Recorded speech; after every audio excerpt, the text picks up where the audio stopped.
Kylian এমবাপ্পেকে বরণ করে নেওয়ার দিনক্ষণ জানিয়েছে রিয়াল মাদ্রিদ। 16 জুলাই বার্নাব্যুতে সমর্থকদের সামনে প্রথমবারের মতো বিখ্যাত সাদা জার্সিতে হাজির হবেন এই ফরাসি তারকা। পিএসজি থেকে 5 বছরের চুক্তিতে রিয়াল মাদ্রিদে যোগ দিয়েছেন এমবাপ্পে। স্পেনের কাছে হেরে ইউরোর সেমিফাইনাল থেকে বিদায় নিয়েছে এমবাপ্পের ফ্রান্স। এরপরই ফরাসি তারকাকে সবার সামনে পরিচয় করিয়ে দেওয়ার দিনক্ষণ জানিয়ে দিয়েছেন রিয়াল মাদ্রিদ।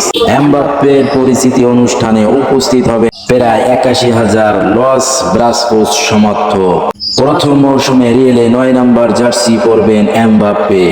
ক্রিস্টিয়ানো রোনালদো নিজের প্রথম মৌসুমে এই জার্সি পরেছিলেন।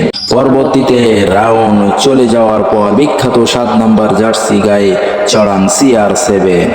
এমবাপ্পেও সেই পথেই হাঁটবেন, তবে 7-এর জায়গায় তার জার্সি নাম্বার হতে পারে 10। লুকা মদ্রিচ সামনের মৌসুম শেষে ক্লাব ছাড়লে ফাঁকা হবে জার্সিটি। এদিকে এমবাপ্পের জার্সি কেনার হিড়িক পড়েছে মাদ্রিদে।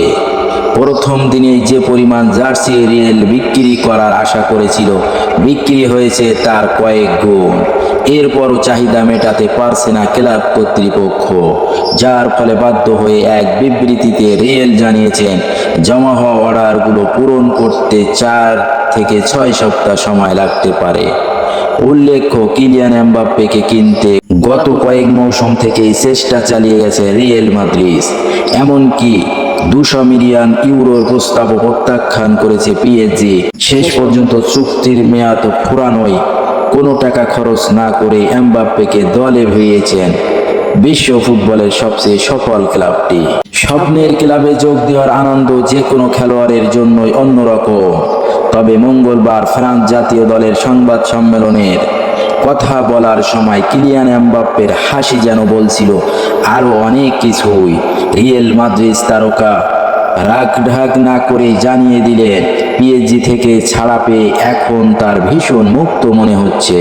রিয়াল এমবাপ্পে পিএসজি সাগার শুরুটা হয়েছিল মূলত 2022 সালে।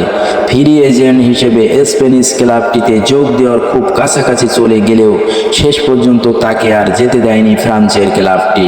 একরকম বাধ্যই করা হয় থেকে যেতে।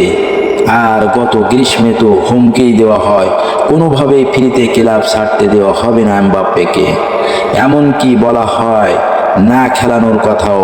তাতে পিএসজির সভাপতি নাসের আল খেলাইফির সাথে সম্পর্ক চলে যায় চূড়ান্ত খারাপের দিকে। অবশেষে গত সোমবার ফ্রি এজেন্ট হিসেবেই 5 বছরের চুক্তিতে রিয়ালে নাম লিখিয়েছেন এমবাপ্পে। এরপর পিএসজি অধ্যায়ের তিক্ত অভিজ্ঞতা তুলে ধরেছেন 25 বছর বয়সী এই ফুটবলার। আমি মুক্ত বোধ করছি। পিএসজি আমাকে মুখের উপর খুব বাজেভাবে বলেছিল যে আমাকে এই মৌসুমে আর খেলানো হবে না।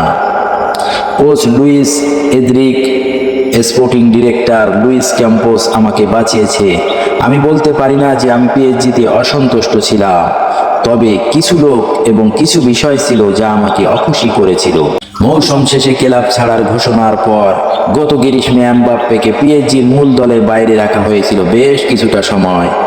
এরপর তুলে দেওয়া হয়েছিল দলবদলের বাজারেও।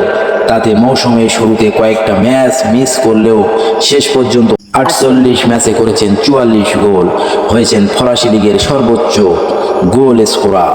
মাঠের বাইরের ঘটনার কারণে নিজের পারফরম্যান্স নিয়ে বাড়তি সন্তুষ্টি আছে এমবাপ্পে। আপনি যদি টেকনিক্যালি দেখেন তাহলে এই মৌসুমে আমি আমার মানের থেকে একটু নিচেই ছিলাম, কিন্তু আপনি যদি আমাকে যে সময়ের মধ্যে দিয়ে যেতে হয়েছে তা বিবেচনা করেন তাহলে এটি ছিল আমার ক্যারিয়ারের সেরা মৌসুম।